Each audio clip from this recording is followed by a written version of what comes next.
ஸ்ரீவைகுண்டம் தொகுதியில் வேட்புமனு தாக்கல் செய்ய ஊர்வலமாக சென்ற பொழுது ஆம்புலன்ஸ் வாகனத்திற்கு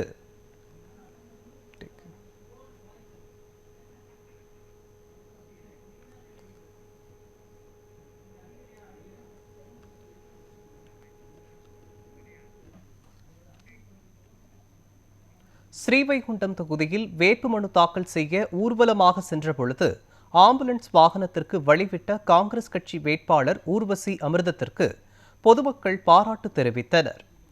தமிழகத்தில் சட்டமன்ற தேர்தல் நடைபெறவுள்ள நிலையில் திமுக அமைச்சரும் திருச்செந்தூர் சட்டமன்ற வேட்பாளருமான அனிதா ராதாகிருஷ்ணன் தலைமையில் ஸ்ரீவைகுண்டம் தொகுதி காங்கிரஸ் கட்சியின் வேட்பாளர் ஊர்வசி அமிர்தராஜ் வேட்புமனு தாக்கல் செய்ய வந்தார். இதில் கூட்டணி கட்சியினர் பைக், கார் உள்ளிட்ட ஏராளமான வாகனங்களில் ஊர்வலமாக வந்தனர். அப்போது ஸ்ரீவைகுண்டம் ஆற்றுப்பாலத்தில் வந்தபொழுது நோயாளியை ஏற்றிக்கொண்டு அவசரமாக ஆம்புலன்ஸ் ஊர்தி சைரன் ஒலித்தபடி வந்தது.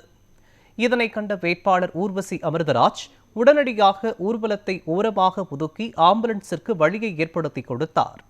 அவரது இந்த மனிதாபிமான செயல் தற்போது வலைதளங்களில் பரவி பொதுமக்களிடையே பெரும் வரவேற்பு பெற்றுள்ளது.